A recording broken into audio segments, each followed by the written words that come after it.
What's something you wish you could ask trans people without any judgment? What does it mean when you feel like a girl, boy? I'm biologically female. And I identify as a woman. But I don't feel like a woman. I just am. So, what do you mean by that? And #X200B. Edit. Whoa. I didn't expect this to have so many replies. Lol. Thanks for taking your time to answering. Guys. For those born with unisex names such as Alex, do you still feel the need to change your name to reflect your new identity? Is there any part of you that is genuinely worried that it is just a phase?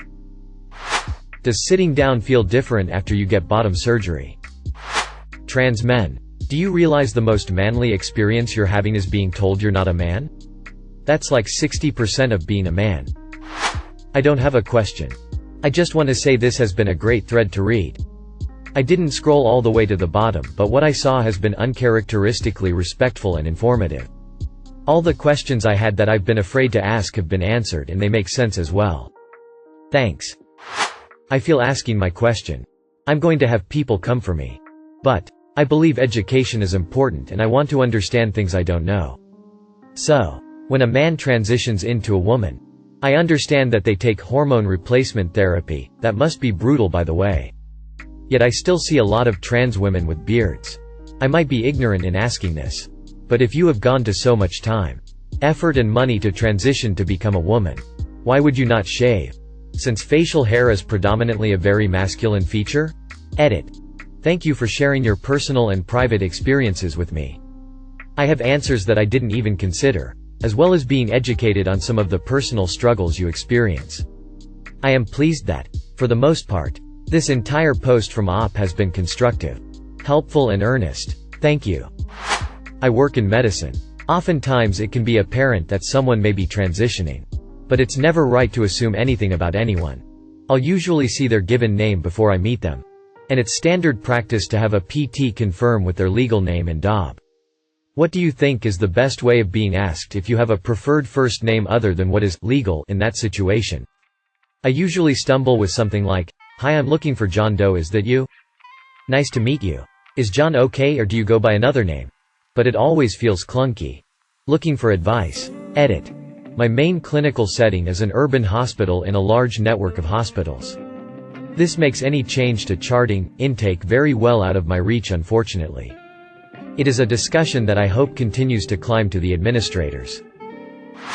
Do you get to choose a size? Is it still possible for a person to have an orgasm after reassignment surgery? Not a doctor. But my understanding of the process of creating the genitalia, FM or MF, would seem to make that prospect incredibly dim. The sheer number of nerve endings in the clitoris and tip of the penis make it seem impossible enough survive the surgery to provide the same sensations. If you're transitioning MTF and are on hormone replacement therapy but haven't had bottom surgery yet. 1. Does the penis shrink up and become unusable? 2. Can you still have penetrative sex, penis and vagina? 3. Can you get someone pregnant via question 2? Edit. I'm a cisgender woman and am genuinely just curious. Thumbs up. Light skin tone. What is the airspeed velocity of a common swallow? Do you think it's necessary to disclose to all partners you're trans? Even if you were practically indistinguishable from a cis person? Why do you all keep calling me an egg? Am I not allowed to just be a feminine man? If gender roles didn't exist and men and women were actually treated equally, men can wear dresses, women can be buff, etc. Nobody cares, would all trans people still be trans? What about non-binary? How much of it is wanting it be physically different and how much of it is not identifying with the gender role? Edit. Wow. Tie for all the responses. But they all definitely open up more questions for me. There are many of you that say yes, absolutely. Being trans has nothing to do with gender roles. Meanwhile others say no, I'd be satisfied in that world. Roles are definitely a part of it. Of course I realize everybody is unique. But I'd love to see conversation between these two peoples about the topic. It seems like the trans community definitely doesn't have an agreed upon answer for this. Do periods go away when you start T? Is there a way to get rid of them without surgery? Does physical surgery, modification help as it's more of a mental thing? I don't think I have a gender. In the sense I have an internal sense of what body I'm supposed to be in. I feel like the only reason I call myself a guy at all is because I have a male body. And if I had a female body I would call myself female. And I kinda think this is how most people are tbh. I don't really accept gender stereotypes at all, and to be honest probably defy more of them than I fit for a guy. But I feel like that doesn't say anything at all about what gender I am. There's plenty of less masculine guys or less feminine girls out there. I guess I have two questions.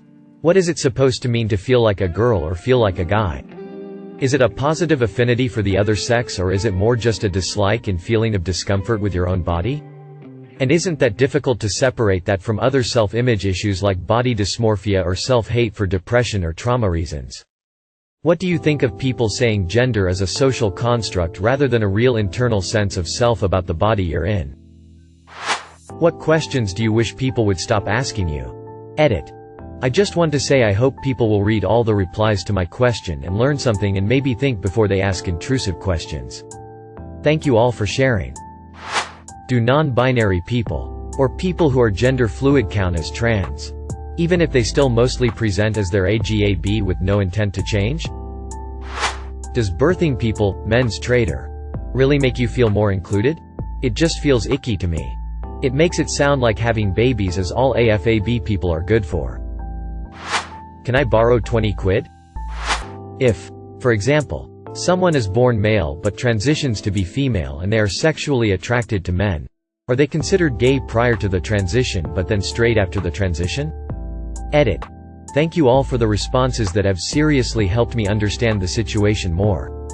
It seems in the scenario above the person was always straight because they were always a woman. Not trying to hate here. I really am not. But I've always wondered why it isn't viewed as a mental disorder. Edit. Guys, I thank all of you for taking the time to explain this to me. It has been a pleasure reading through the many responses I received. It has been a real learning experience for me. Stay safe out there and take care. I hope you're all doing well. I am a lesbian. But is it rude for me to say I wouldn't be sexually intimate with a trans woman if she hasn't had bottom surgery? Being trans isn't the issue. But I do not want a penis anywhere near me in that context. Anybody here too afraid to ask despite this sub DM me. I believe in an atmosphere of no judgments, especially when asking questions. I'm MF and thank you all for asking here as well. I would ask, is it offensive when others refer to you as trans women or trans man rather than women or man? Why is the community afraid of addressing those who detransition? This isn't to finger point, but I feel it's extremely important to have all the details of what transitioning can, might, or will do, to assure people don't make a major mistake regarding their current state of mind. Is it possible to feel gender dysphoria in the sense that you're not enough of your assigned gender? Like, your body at all is closer to the middle of the scale than you'd otherwise identify? If you transition from male to female, can you still go bald as you get older, or do the hormones prevent that from happening? When my son came out as trans, I only knew one other transgender person. So after a few glasses of wine, I messaged him on Facebook and prefaced my question with, if any of these are inappropriate or make you uncomfortable, please just tell me to shut up. Then I asked him if he was happier being a man. And he said yes. I thanked him. And he was like, that's it? I thought you had lots of inappropriate questions. I said, that the only important one. He laughed at me, in a nice way. I don't have a question. But I have enjoyed reading the questions and answers. I'm trying to understand more about this. And I appreciate everyone being so forthcoming and with such well-written answers. Thanks everyone. Is there any emotionally safe way to tell your LGBTQ child you were scared about them being open because of the very real threat of violence without making them feel you're ashamed of them? A friend of mine has a little boy who is wearing women's clothes and beginning to build up to talking about their pronouns and wants to have long hair and nails etc., and he is so worried about how the kids will treat them at school. Edit. Wearing women's clothes at home, trying them on, pushing boundaries, finding themselves, we think. Kind of like, is there a safe way to convey the desire to hide, be less obvious for safety, not because they should be ashamed? Is it even worth it? That kind of advice. How far along the FTM process do you start to have bowel movements? Since everyone knows girls don't poop. Does it start after you've been on testosterone for long enough? Or only post-op? Wanna hit this joint? If you are respectful. I doubt many would be upset. I am judging solely on my own experience, but if the question comes from a genuine attempt to try to understand, most trans folks will gladly answer. Sure. There may be a prick here and there, but that is just humanity. Thank you everybody who answered questions. It all helped me to better understand my niece and nephew who are both going through transition. Don't get me wrong. I still and will always love them. But now I'm better able to understand and talk with them about their lives. Thank you for watching. If you enjoyed this video, don't forget to drop a like. If you would like to see more content like this in the future, subscribe and turn on notifications to be notified about future videos. Now check out one of these interesting videos.